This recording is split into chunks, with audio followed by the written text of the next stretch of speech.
very good day to Dr. Herwan and our fellow friends. We are from class 23A. Today we will be presenting our case study on Cinta Kopi, a local SME located in Perlis. In this video, we will analyze how Cinta Kopi applies the 4 key management functions: planning, organizing, leading, and also controlling. We will also share our analysis and recommendation for this business. Cinta Kopi is a SME in the food and beverage industry. It is located in Kanga Perlis. The coffee shop was established in 2023 and founded by Mrs. Adila and her husband. All coffee recipe and menu selection are personally created by Mr. Adila. Taste and formulation, making each drink unique in the flavor and aroma. The vision of this coffee shop is to expand Cinta Kopi by opening more branches across 25 states in Malaysia. And for mission is to serve high quality coffee based on owner personal taste. Cinta Kopi was established using personal saving without external funding. One of Cinta Kopi's unique feature is outdoor concept, where customer can relax in an open space.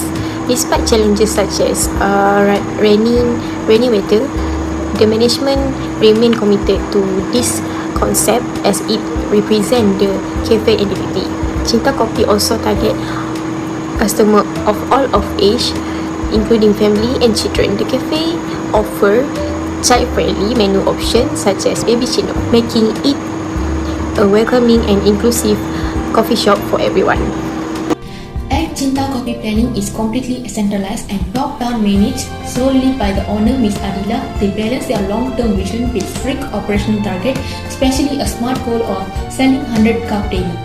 Their biggest strength is using data-driven tools. They use Loyverse Analytics to manage a just-in-time inventory system. This helps them order exact amount of ingredients to minimize waste and save cost. However, the major challenge they face is environmental uncertainty. Because of the outdoor concept, their planning is vulnerable to rain during the monsoon season. Their fallback plan, delivery via a food panda, often fails to generate enough sales to meet that 100 cup target. Finally, based on our analysis, we propose 3 key recommendations to improve Cinta Kopi. First is strategic infrastructure.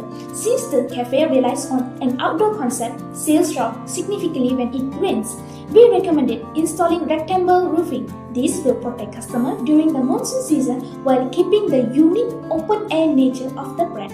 Second, to solve the discipline issue, we suggest implementing a shift member system. Currently, the staff discipline drops when the owners are away. By empowering a senior staff member to act as a supervisor, the business can enforce SOP efficiently when the owners are not on site. Thirdly, we recommending moving from policing to internalized control. Right now, the staff are monitored via CCTV and only get bonuses from the sales volume. We suggesting adding quality-based KPIs such as cleanliness bonus. This motivates staff to follow rules for a reward rather than just out of fear being watched. Hi everyone, for the organization function, Cinta Kopi operates on a simple structure that is highly centralized. This means the owner, Puan Adlia, and her husband make every decision from the recipes to the daily operation. To manage their limited workforce, they use an all-rounder policy. Even though they have specific SOP, every staff member must know how to multiple tasks. For example, a kitchen helper must also know how to manage the counter. This ensures the business doesn't stop just because one person is on leave. At Cinta Kopi, leadership is centralized under Puan Adila and her husband. They lead through a hands-on approach, making key decisions and direct guidance for their team. Leadership here is about direction, motivation, and influencing behavior towards achieving goals. Task-oriented leadership is the style practiced at Cinta Kopi. Puan Adila is very focused on enforcing SOP to maintain product quality. She describes herself as fussy and staff follow her instruction when she is present. However, discipline drops when she is not around, showing a need to supervision. Applying the situational leadership model, most staff are temporary and lack long-term experience. Therefore, Puan Adila uses telling style, giving clear instruction and close supervision to ensure consistency and performance. Puan Adila uses legitimate power as the business owner and expert power for her coffee expertise. She also uses reward power as motivating staff through KPIs and bonuses, a strategy that worked for her temporary workforce. Communication at Cinta Coffee is consultative. If targets are missed, Puan Adila discusses solution directly with staff. She also enforced a 1-month promotion for new hires, focusing on immediate issues like cleanliness and discipline. For the controlling function, the organization monitor daily operation and employee performance to direct the owner. Daily work activity and sales are closely tracked to ensure operations are running according to plan.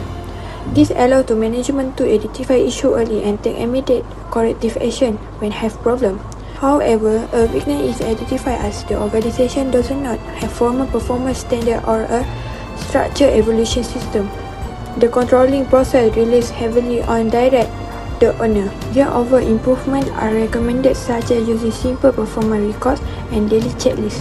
This method can help improve monitoring efficiency and reduce dependency on the owner while maintaining effective control. Now, when we analyze the big picture, we found a critical issue: the business run on person-based control. Basically, the system works great only when the owner are physically standing there.